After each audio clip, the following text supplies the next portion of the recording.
Hi, my name's Alison Woodward and I'm at Opus Art Supplies in downtown Vancouver, and today we're going to show you how to make an illustration with brush and ink and watercolor. This is an illustration previously prepared, and today I'm going to show you the techniques it takes to get to this.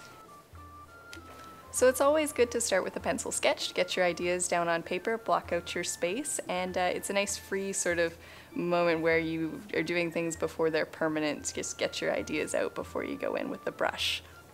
Getting your shapes, sometimes even your lights and shadows where you want those to go. Little ideas here and there. Nothing's ever in stone yet, so you can just work it out. Sometimes it can be kind of good too, because you can draw things unintentionally and then come back to them and misinterpret them as something intentional. So once you're comfortable with your sketch, it's time to move on to the line work, and we're going to be using a Winsor Newton Series 7 00 round brush. I like the round brush because it gives you a variation of line, as well as this is a nice, very high-end brush, so it performs really well. It's really springy and easy to get nice smooth lines.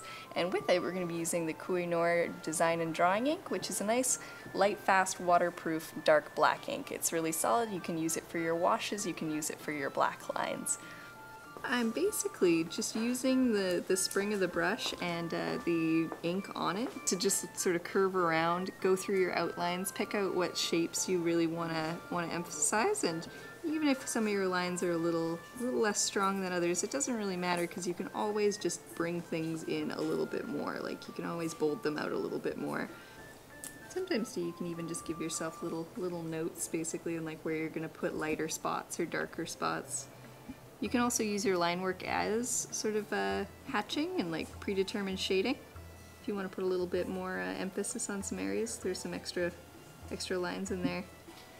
So pretty much it's always, you can go in light and you can always go in a little more heavy, and it's kind of nice just to let the brush curve and do its thing. So after you've got it nice and clean and erased and your outline is there, we're going to move into the gray wash stage, and basically we're just going to use a regular black drawing ink, and with different amounts of water, going to break it down into different levels of gray. The more water you add, the lighter your gray gets. You just kind of want to pull it out in a gradient so you can sort of tell where your lights and darks are going to be. The paper I'm using today is the Opus Finest Watercolor. It's 100% cotton and 300 GSM, so it's a nice hefty paper, and it's got a cold press surface, so it's got a little bit of texture, which is nice to work with. Picks up the brush strokes really well, and that's really great for the ink as well too, because it absorbs at a rate that you won't smudge it with your hand, but it's stiff enough that you can still glide along the surface with the right amount. So basically you want to start with your lighter grays because you can always make things darker, and you just go around your shapes and you can really just pop things out, create depth, and define your characters, because just coming from an outline it's super flat, and the gray wash is really what gives you the depth in your piece. Once our gray wash is dry, what I usually like to do is go back in and add some accent colors, and what we're going to be using to do that today is Winsor Newton Artist Series watercolors. And that just basically is going to add some pop to the image, going to highlight some of the objects and the characters and make it just generally more dynamic. So you can paint just right over top of your gray wash, and it'll make some really lovely mixed tones, bringing in that tonal value with your gray wash and bringing in that saturation and color with your watercolor. It's always good to remember that at any point during your illustration, you can always go forwards or back. If you feel like you're missing a line somewhere, you can always just go back and go put it in again with your ink, or if you're feeling like you're missing some color somewhere, you can always just bump it up a little bit more. There's at no stage are you ever stuck or concretely fixed to what you're doing. You can always jump around and balance out your image as you see needed, because that's really how it develops, is just intuitively and what you feel you want to see on the page. So to speed things up a bit, I started using a Winsor Newton flat sable to add a larger wash over top of everything, unify the colors a bit. And now we're going to go back into it with gouache, and today I'm using a Daler-Rowney designer gouache in white to just highlight some of the elements in here and make some things pop out a bit and finish up the piece overall.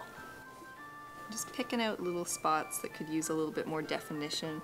Just watering down the gouache a little bit so it's not super heavy or super thick, because it makes it a little tricky to use. Go back over around your outlines to double them out so you can really define.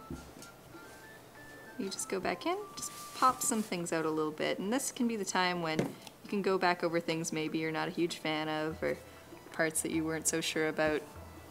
Now that the highlights are done, I'm going to frame this up, give it a final extra kick. As you can see with the techniques we showed you here today, it's pretty straightforward to get started in illustration. So if you have any other questions or inquiries, feel free to check out opusartsupplies.com. I'm Alison Woodward, thanks for watching.